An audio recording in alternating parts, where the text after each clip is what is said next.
She won't come out and say, I miss you, or I want you back. Her pride won't let her. Instead, she'll speak in subtle phrases, innocent on the surface, but loaded with meaning. If you know how to listen, it's not, I regret losing you. It's, hey, I heard this song and thought of you. It's not, I miss us. It's, do you still go to that place we used to like? In today's video, we're going to break down the exact things she'll say when she wants you back, but won't admit it. We'll decode the hidden meanings so you're never caught off guard. Because this isn't just about understanding her, it's about understanding yourself. When you can hear her words without losing your balance, when you can recognize emotional signals without feeling the need to act on them, that's when you truly hold the power. Let's get into it. Number one, you've changed in a good way. She's trying to reconnect, not with grand gestures or direct confessions, but through compliments often disguised as casual observations. On the surface, it might sound like she's just making conversation, but listen closely. What she's really saying is, I see your growth, and it's pulling me back in. She might say something like, you seem different lately in a good way, or you've really been glowing up. Maybe even, there's something calmer about you now. At first glance, these sound harmless, just friendly remarks, but they're more than that. When a woman is trying to find her way back into your life without admitting she wants back in, these compliments become her breadcrumbs. They're subtle feelers, quiet invitations, not demands for attention, but soft echoes of curiosity. She wants to know if the door is still open, if there's still a path that leads to you. Here's the deeper truth behind those words. She's noticing your energy has shifted. You're no longer seeking validation, you're not chasing closure. You've stopped explaining yourself to people who never really tried to understand you. You're centered, and that presence speaks louder than any words ever could. And she feels that shift. She feels it in the way you no longer flinch at silence and how you've become comfortable with distance. You're not reacting. You're simply existing with purpose. That grounded, unmoved energy is magnetic. It's rare, and now that she senses it, she finds herself drawn back, even if she doesn't fully understand why. Number two, I miss how things used to. I miss how things used to be. This isn't about the past. It's a disguised longing for emotional connection. She's not missing the moments. She's missing you in them. When she says something like, remember that trip we took? Or, I miss the way we used to laugh at everything. She's not simply reminiscing. She's trying to tap into the emotional imprint you left on her. It's not the beach, the playlist, or the late night conversations she truly longs for. It's the way those things felt because you were there. It's her subtle way of reaching for closeness without admitting she wants it again. But here's the thing. A man grounded in discipline doesn't get lost in nostalgia. The past can be beautiful, but it's also dangerous. It can lure you into comfort and make you forget how far you've come. A stoic man hears those words and recognizes the emotion, but he doesn't get pulled into the illusion. He doesn't try to resurrect the past. He knows that if something real is meant to return, it won't come by chasing echoes. It'll come by staying rooted in who you've become. This is the quiet power you now carry. You don't react emotionally to her longing. You observe, you stay still. You let her feel the weight of what it means to miss someone who no longer lives in the past because you've outgrown the version of yourself she thinks she remembers. And that realization that you're not stuck in how things used to be is exactly what draws her in deeper. Now let me ask you, has she brought up old memories lately? Those subtle callbacks to a time when you were close? If so, think twice before falling into the comfort of it. Because sometimes I miss how things used to be really means I miss who you were when I still had access to you. Let that guide how you respond. More signs like this are coming. So stay with me. Number three, I had a dream about you. Had a dream about you. A safe way to test the waters, bringing you up through the subconscious. She knows what she's doing. When a woman tells you, I had a dream about you last night, don't take it at face value. That's not just small talk. It's a carefully chosen phrase designed to reopen emotional space without fully exposing her vulnerability. It's her way of saying, you're still on my mind, while keeping the risk low. And what she's really hoping for, a reaction curiosity, some kind of warmth from you that says she's still in your orbit. Maybe the dream was about the two of you laughing again.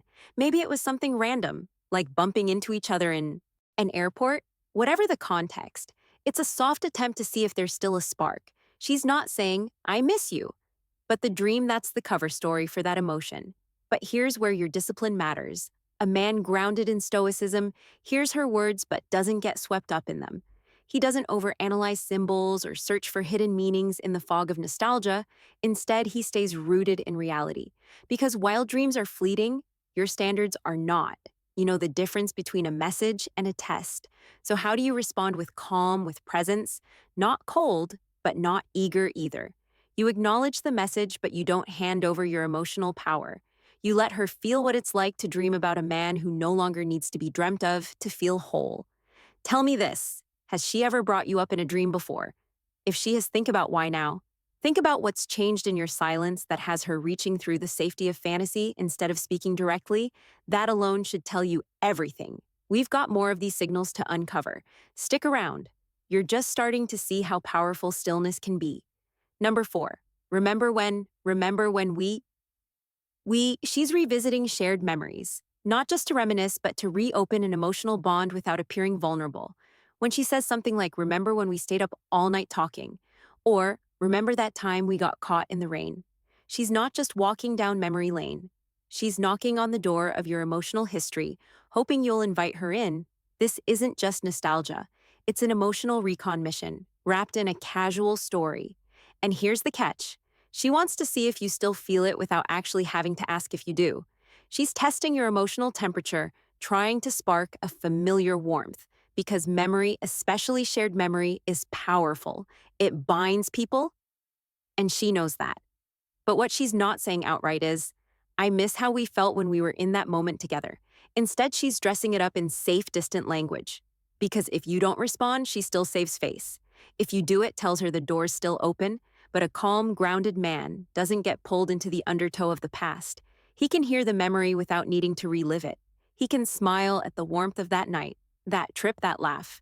But he doesn't let it rewrite his present because he knows that memory is a whisper, not a compass. It's meant to be honored, not followed. A stoic man treats nostalgia like a test, an emotional check-in that doesn't need a deep dive. He understands that true connection isn't proven by replaying the past, but by how someone shows up now. And if she's only reaching back, never stepping forward, that tells you everything you need to know. So let me ask, what's the last thing she brought up from your time together, and how did it make you feel? Were you pulled back in, or did you stay rooted in who you are now? Drop it in the comments. Let's break this down together because remember, when might not be about the past at all, it might be her way of asking, could we ever get back to that? Number 5, I can't believe you're really okay without me. Me. This isn't just a statement, it's a challenge, a test cloaked in surprise. When she says something like, you seem fine without me, it's not casual curiosity, it's a probe, a subtle jab, carefully wrapped in disbelief. What she's really saying is, how are you not breaking without me? She wants to know if your stillness is real or just a performance, if your silence is peace or just repressed noise. And here's the truth. She doesn't say out loud, she's hoping it's the latter, because if you're still hurting, still quietly, hoping still emotionally tied to her in some unspoken way, then she still holds power, and that power comforts her ego, even if she never intends to use it. But if she senses you've truly let go, emotionally, spiritually, energetically, something shifts not in you and her, because now you're no longer orbiting her. You're not reacting to her or chasing her shadow.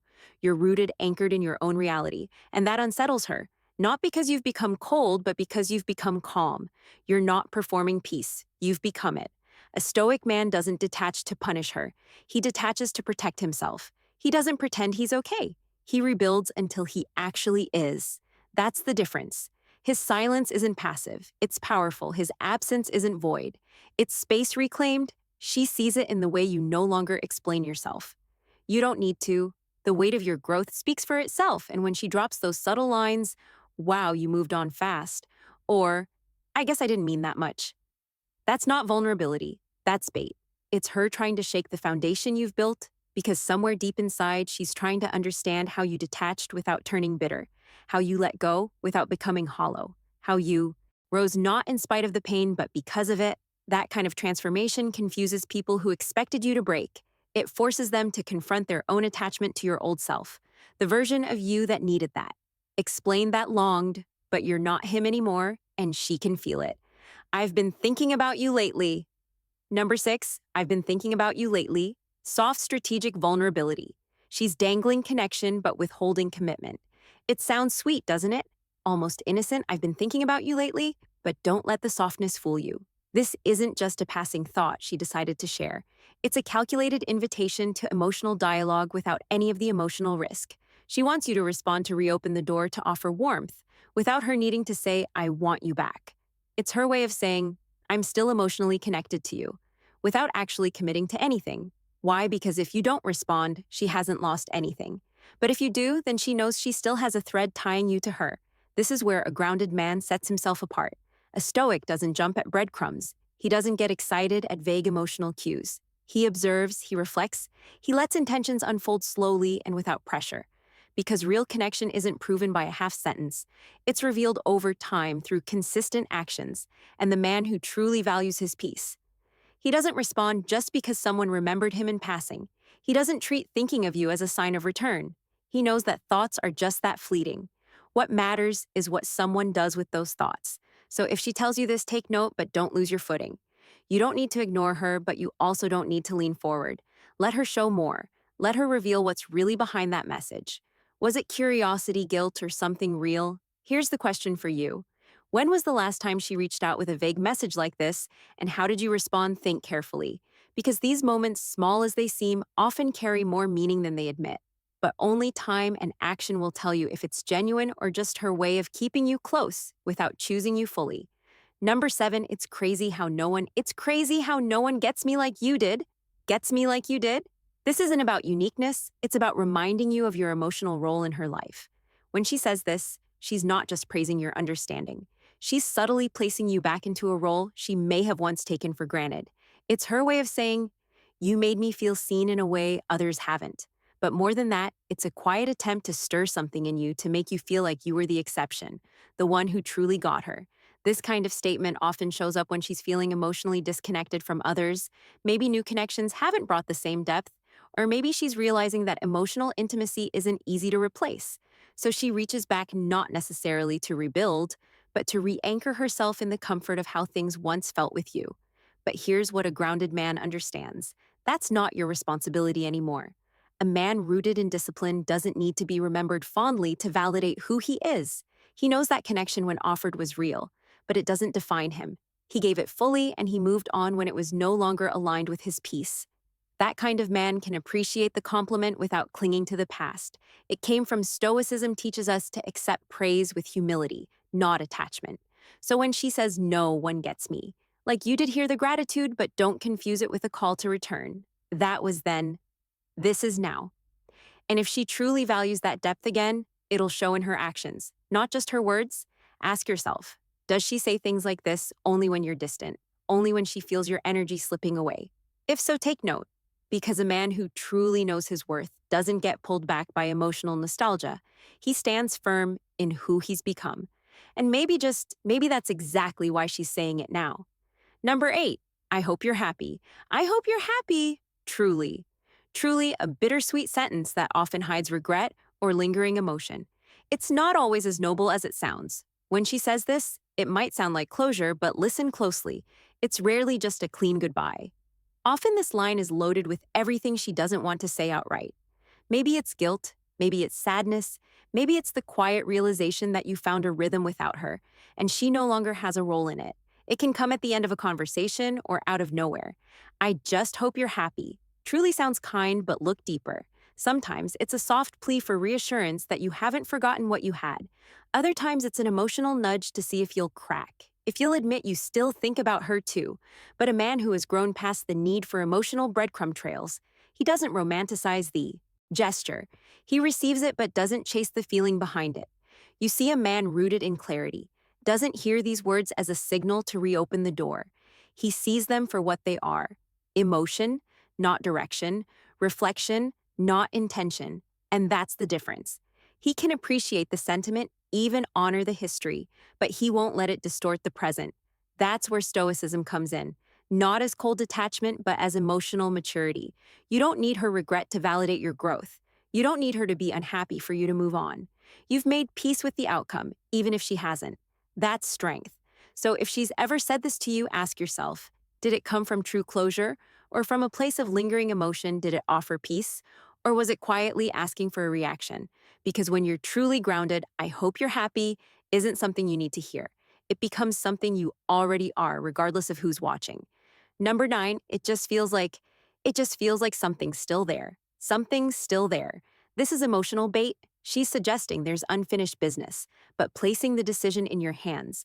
When she says this, she's not offering clarity. She's creating emotional tension, a sense of maybe of what if. It's a way of keeping the flame flickering without making the effort to reignite it herself. She's handing you the weight of that feeling, hoping you'll be the one to explore it, to ask the follow up questions, to step toward reconciliation, while she stays safely behind a wall of ambiguity. It sounds deep. It sounds raw, but often it's a test. It just feels like something's still there.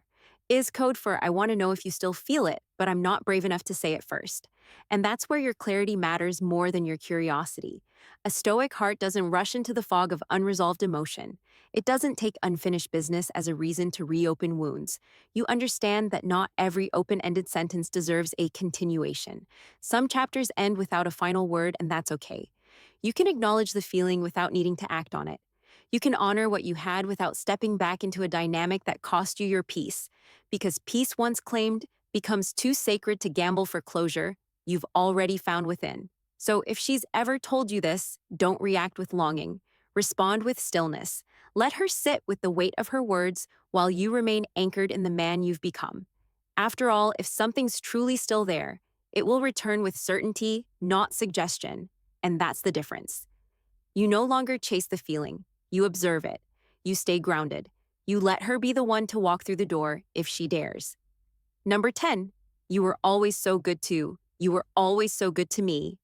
Me, suddenly your kindness is being noticed, but only now when it no longer holds the same weight. It's subtle, almost casual, but you can hear what she's really saying beneath the surface. I see your worth now, now that it's no longer mine to experience. This kind of recognition doesn't come with fanfare or grand apologies.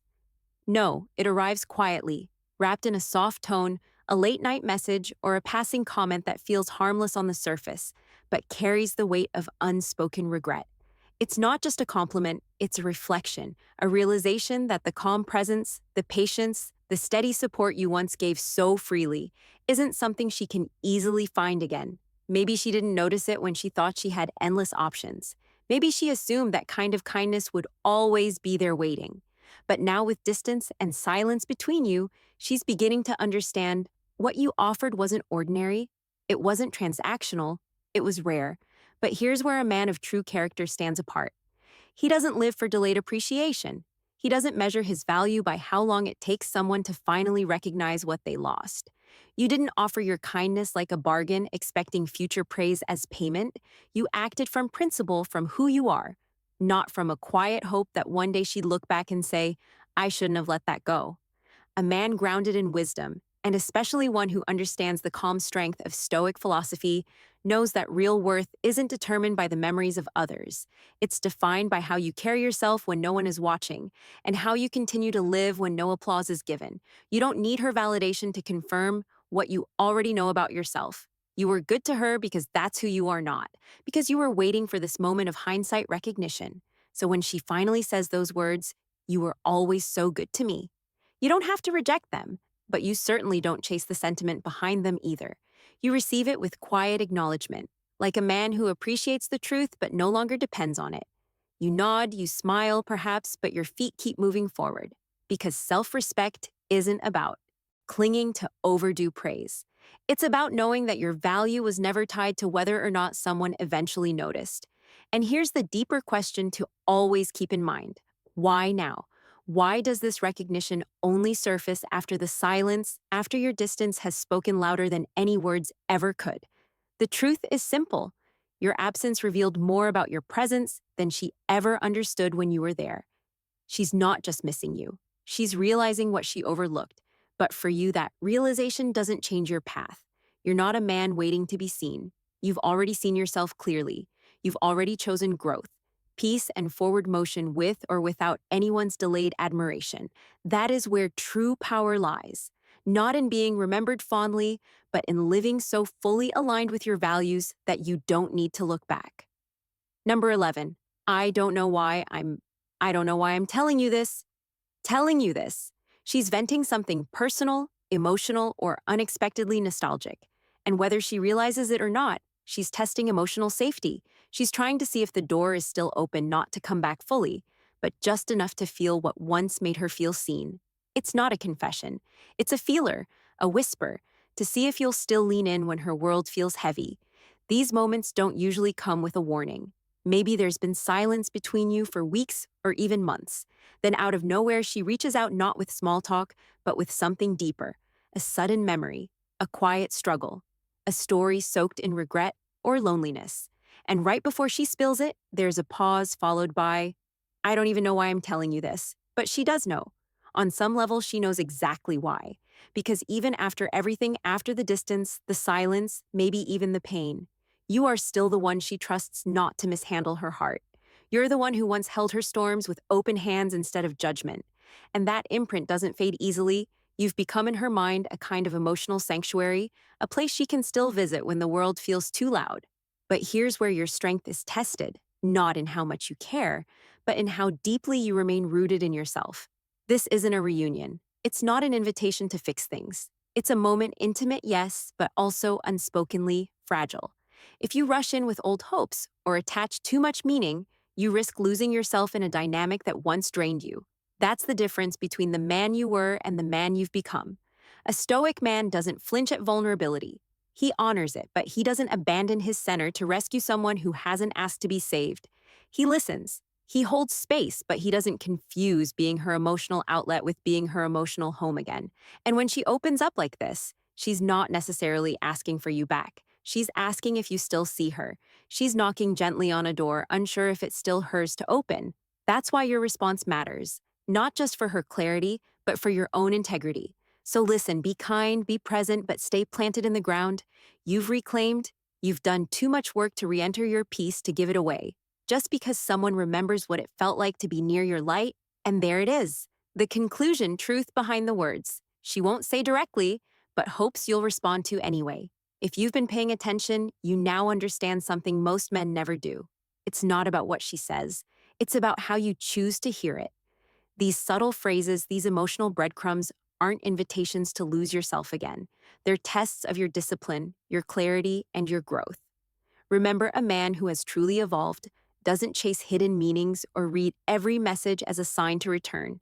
He listens without attachment, he observes without reacting, because real strength isn't shown by how quickly you run back when someone calls. It's shown by how firmly you stand when they speak in half-truths and hopes. The lesson here is simple but powerful. Just because she's reaching out doesn't mean you need to reach back. Not every memory deserves a revival. Not every I've been thinking about you warrants your energy. When you've built peace within yourself, you no longer seek validation in vague words or delayed recognition. You've done the work. You've become the man who doesn't need to be told he was valuable because he already knows his worth. And that's the kind of energy that commands respect, whether she admits it or not. So before you respond to any of these phrases, pause. Ask yourself, are you moving from strength or from longing? Are you grounded in who you are now or tempted by who you used to be? If this video gave you clarity, helped you see through the noise, or reminded you of the power of staying centered, let me know. Drop a comment sharing which phrase you've heard before and how you handled it, or just type "stay grounded" to remind yourself and others that your peace comes first. Don't forget to like this video if you found value.